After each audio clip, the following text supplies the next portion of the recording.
Okay, so we've talked a lot about box plots at this point, but here you should know how to, at this point, after learning all that we've seen in the last couple videos, how to create a box plot from a 5-number summary. So if someone gives you the 5-number summary, the minimum, Q1, Q2, Q3, maximum, could you create a box plot? It would just be create an x-axis that goes from the minimum value to the maximum value, and then just you know where to cut the data off, or sorry, the boxes, the gray and the white boxes, where the Q1, Q2, those values are. So you could create a box plot and then put all your dots in the proper values over here. Use a box plot to identify and interpret quartiles. So yeah, if someone, instead of them giving you the 5-number summary and you making your own box plot, if they showed you a box plot with the quartiles marked off by the white box or the gray box, you would know what Q1, Q2 minimum values are because they're sitting there at the beginning and the end of those gray and white boxes.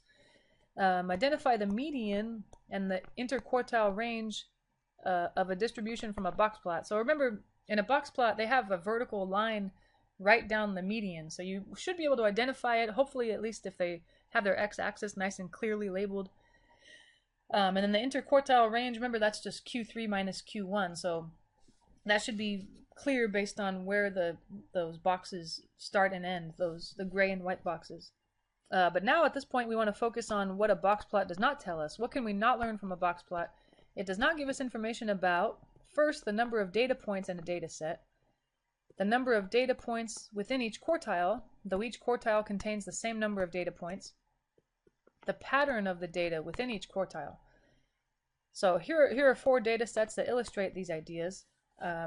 We've got this one, this one, this one, this one. Okay. So notice that the 4 data sets above, they look similar. They have the same box plot. And by that I mean it looks like the same kind of quartiles. It's cut off the first quartile, the minimum value starts at 4 for all of them. See, notice if you track it to the x-axis, it's at 4. Looks like the end of quartile 1 is at the same spot at 7, 7, 7, 7.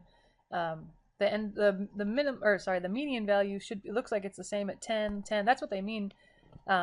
But now that when you look at the dot plot down below, you can tell that the number of values is different, obviously, and in different places. So they might have the same box plot just based on the way their data values are distributed, but there might be more data values in one or less data values in another, and there might be more variability. It just so happens that they end at the same values for quartiles. So how are they similar? Yeah, we said that. This is because the 5-number summary is the same for each of these data sets. So just because you know the 5-number summary doesn't mean that you know a lot about the data itself. You don't know how many data values there were. You don't know how far apart they are, what the range is. I guess, well, we do know the range, sorry. The data sets have identical minimum value, maximum value, and quartile marks. So we could say that these data sets have the same center and spread. The center, each data set has a median of 10, as they've kind of marked off there. We've kind of pointed that out. The spread in each data set, the middle half of the data varies from 7 to 14, so the interquartile range is 7. In each data set, the data varies from 4 to 19, so the overall range is 15. How are these data sets different? The data sets do not have the same number of data points. Also, the shape of each distribution is different. It's just that when we happen to break all the data into quartiles, they happen to have the same 5-number summary.